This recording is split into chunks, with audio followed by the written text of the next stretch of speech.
Good morning, everybody. Here it is, August 5th. Oops. Let me go back. Where we at here? Oh, yeah. What's that, the right one? So this is last night. FISA. There is no reason why we need it to go mainstream prior to the evidence being dropped. You have more than you know. D5. Where we go one, we go all. The significance of this is that apparently the D5 is a reference to a chess move that was done with the Russians versus Americans and whatnot. Trip update confirmed. Reconcile. We don't need that. So yeah, that's awesome, huh? That's not the price of the original effect,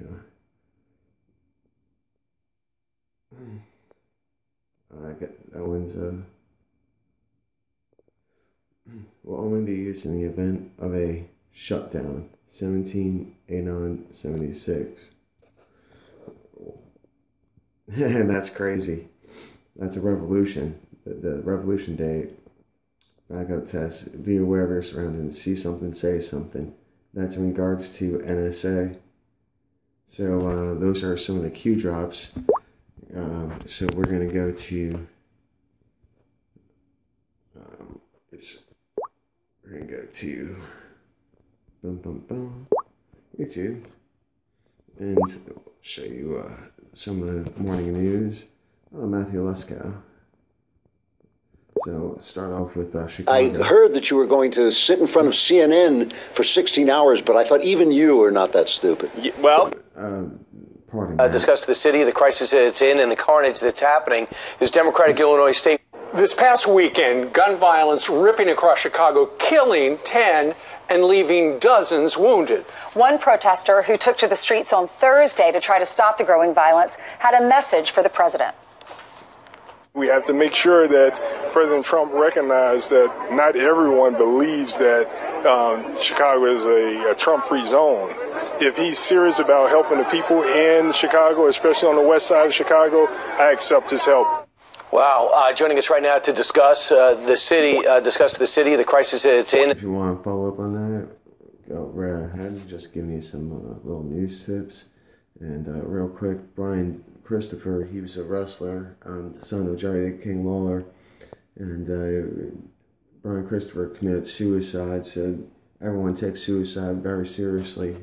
I understand how tough things can get, but be stronger. Don't give up. Don't let them win. We're going to go to... So why did Candace Owens get Twitter banned?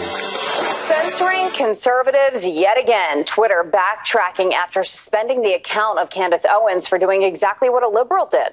Carly Shimkus with Fox News Headlines 24/7, Sirius XM 115, here with the apology, another apology from the social media site. Hey, Carly. Hey, good morning, guys. So the New York Times recently came under fire for hiring Sarah Zhang. She's a journalist who has posted about her hatred for white people on Twitter. Now, on Saturday, Candace Owens quoted Zhang's tweets, but replaced the word white with Jewish and black. Twitter suspended Candace Owens' account, but they did not suspend Zhang's account when she posted her racially charged tweets.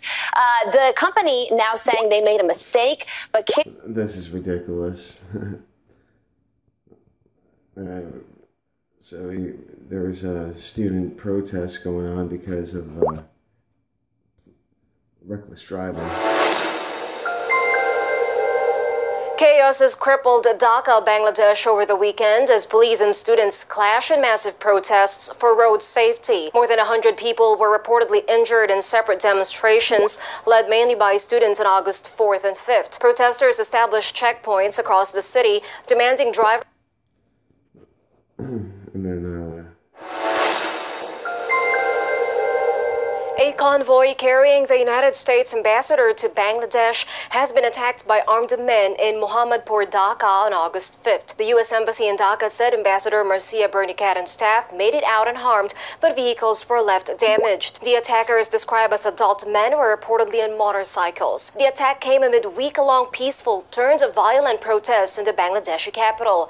The protests, primarily led by school children, erupted after 2 young people were killed and 12 others injured by a speeding bus on July 29th. Protesters were demanding justice for those killed and urging the government to put in place measures for safer. This is your brain when you enjoy a sweet. So what is behind this move? Let's backtrack and remind everybody of what's led us to this point. What led us to this point is a comment by the Canadian government calling for the immediate release of a women's rights activist in Saudi Arabia.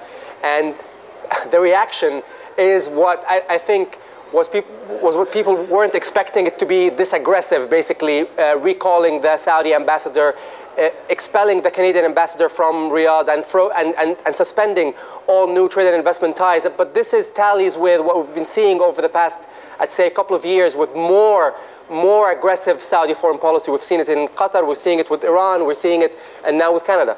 And of course, that was a scoop that you wrote up in March about Canada and businesses perhaps being blocked.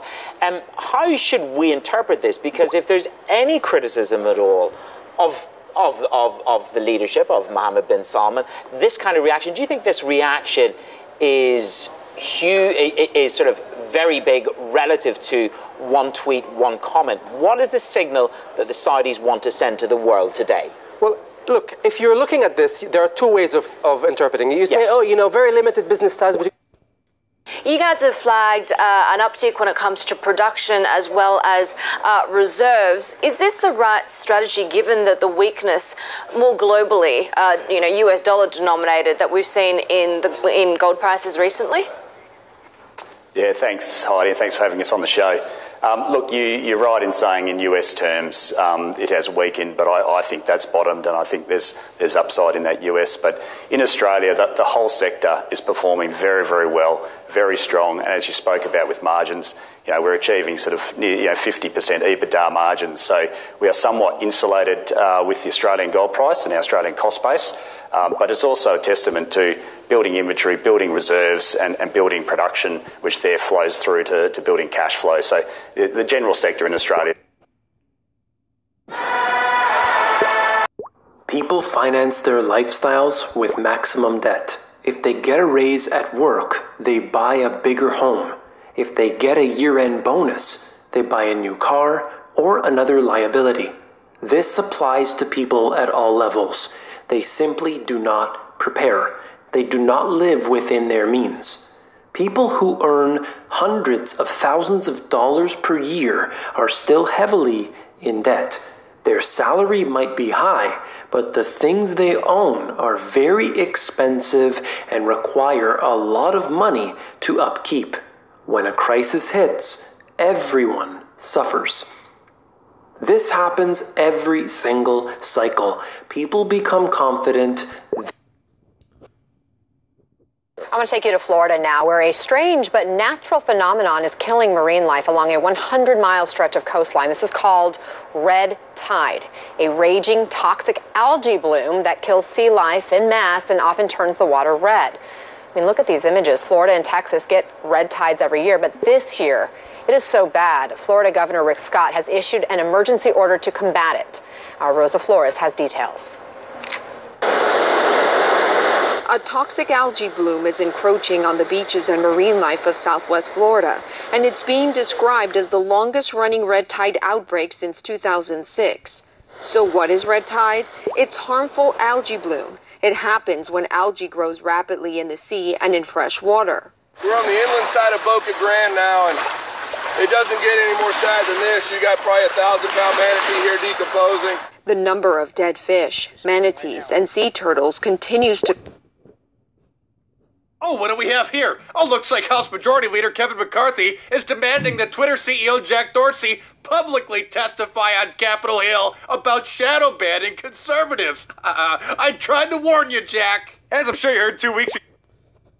Dozens of Republican members of Congress learned that they were shadow banned after Congressman Matt Gaetz tipped them off about it, after he was tipped off by Andrew Torba, the founder and CEO of Gab. And then a few days later, President Trump started tweeting about the shadow banning, and then finally, Twitter said, oh, well, it's just a glitch. It was just a big mistake. As you probably know, my account was one of those completely shadow banned from the search, as were most of the prominent pro-Trump social media personalities. And in the blog post, it said, well, they're not shadow banning, but they are suppressing accounts that... So that's just a brief little, quick little news bit. Be safe, be kind, stay strong out there, and I love y'all, and have a great Monday.